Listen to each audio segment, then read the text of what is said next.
Hi ಎಲ್ರಿಗೂ ನಮಸ್ಕಾರ. ಇವತ್ತು ಹೋಮ್ ಮೇಡ್ ಚಿಕನ್ ಮಸಾಲ ಹೇಗೆ ಮಾಡೋದಂತ ಹೇಳ್ಕೊಡ್ತೀನಿ.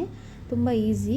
ಈರುಳ್ಳಿ, ಬೆಳ್ಳುಳ್ಳಿ, ಶುಂಠಿ, ಚಕ್ಕೆ, ಲವಂಗ, ಒಂದು ಟೊಮ್ಯಾಟೊ, ಕೊತ್ತಂಬರಿ ಸೊಪ್ಪನ್ನು ನಾನಿಲ್ಲಿ ತೊಗೊಳ್ತಾ ಇದ್ದೀನಿ. ಒಂದು ಬಾಣಲಿನ ಇಟ್ಕೊಂಡ್ಬಿಟ್ಟು ಅದಕ್ಕೆ ಮೊದಲನೇದಾಗಿ ಬೆಳ್ಳುಳ್ಳಿ ಹಾಕ್ಕೊಳ್ತಾ ಇದ್ದೀನಿ. ಆಮೇಲೆ ಕ್ಲೀನ್ ಮಾಡ್ಕೊಂಡಿರೋ ಶುಂಠಿ ಹಾಕ್ಕೊಳ್ತಾ ಇದ್ದೀನಿ. ಇದಾದ ನಂತರ ತೆಗೆದಿಟ್ಕೊಂಡಿರೋ ಚಕ್ಕೆ, ಲವಂಗನ ಹಾಕ್ಕೊಳ್ತಾ ಇದ್ದೀನಿ.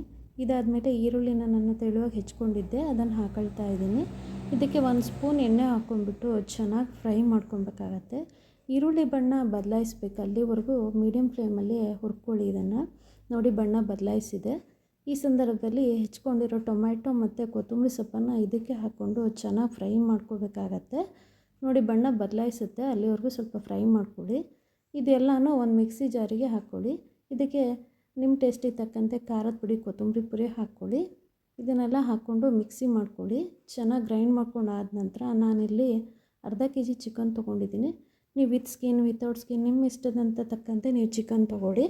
ಒಂದು ಪಾತ್ರೆ ಇಟ್ಕೊಂಡ್ಬಿಟ್ಟು ಅದಕ್ಕೆ ಸ್ವಲ್ಪ ಎಣ್ಣೆ ಹಾಕಿ ನಾನು ತೊಳೆದಿಟ್ಕೊಂಡಿರೋ ಚಿಕನನ್ನು ಇದಕ್ಕೆ ಹಾಕ್ತಾಯಿದ್ದೀನಿ. ಇದಕ್ಕೆ ಹಾಕಿ ಚೆನ್ನಾಗಿ ಮಿಕ್ಸ್ ಮಾಡ್ಕೊಳ್ಳಿ. ಎಣ್ಣೆಯಲ್ಲಿ ಚಿಕನ್ನು ಚೆನ್ನಾಗಿ ಕಂದ್ಕೋಬೇಕು. ನೋಡಿ ಮುಚ್ಚಿಟ್ಟಿದ್ದೆ, 1-2 ನಿಮಿಷಗಳ ಕಾಲ ನೀರು ಬಿಟ್ಕೊಂಡಿದೆ. ನಾನು ನೀರು ಹಾಕಿಲ್ಲ. ನೋಡಿ ಇದಕ್ಕೀಗ ರುಚಿಗೆ ತಕ್ಕಷ್ಟು ಉಪ್ಪು ಮತ್ತು ಅರಿಶಿನ ಹಾಕಿಬಿಟ್ಟು ಚೆನ್ನಾಗಿ ಮಿಕ್ಸ್ ಮಾಡ್ತಾಯಿದ್ದೀನಿ. ಮತ್ತು ಇಲ್ಲಿ ನೀರು ಹಾಕೋ ಅವಶ್ಯಕತೆ ಇಲ್ಲ.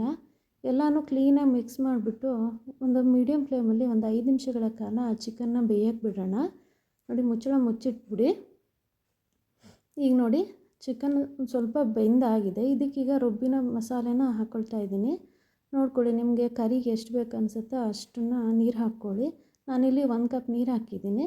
ಹಾಗೆ ರುಬ್ಬಿರೋ ಮಸಾಲೆ ಹಾಕಿದ್ದೀನಿ. ಈಗ ನಾವು ಉಪ್ಪು ಖಾರ ಎಲ್ಲ ಹೇಗಿದೆ ನೋಡಿಕೊಂಡು ನಿಮ್ಗೆ ಏನಾದರೂ ಕಮ್ಮಿ ಅನಿಸಿದರೆ ಹಾಕ್ಕೊಂಡು ಮುಚ್ಚಿಟ್ಟು ಒಂದು 8 ನಿಮಿಷಗಳ ಕಾಲ ಮೀಡಿಯಮ್ ಫ್ಲೇಮಲ್ಲಿ ಬೇಯಿಸ್ಕೊಳ್ಳಿ. ನೋಡಿ ನಿಮಗೆ ತುಂಬ ಗಟ್ಟಿ ಬೇಕಂದರೆ ಚೆನ್ನಾಗಿ ಕುದಿಸ್ಕೊಳ್ಳಿ. ಬೇಡ ನಮಗೆ ಇಷ್ಟು ಸಾಕಂದರೆ ನೋಡಿ ನನಗೆ ಇಷ್ಟು ಸಾಕು ಅನ್ನಿಸ್ತು, ಹಾಗಾಗಿ ತೆಗೆದಿದ್ದೀನಿ. ನೋಡಿ ಎಷ್ಟು ಚೆನ್ನಾಗಿರುತ್ತೆ ಗೊತ್ತಾ. ನಾವಿಲ್ಲಿ ಯಾವುದೇ ರೀತಿ ಹೊರಗಡೆ ಮಸಾಲೆ ಪದಾರ್ಥಗಳನ್ನು ಬಳಸಿಲ್ಲ. ಒಂದು ಸರಿ ಟ್ರೈ ಮಾಡಿ, ತುಂಬಾ ಚೆನ್ನಾಗಿರುತ್ತೆ.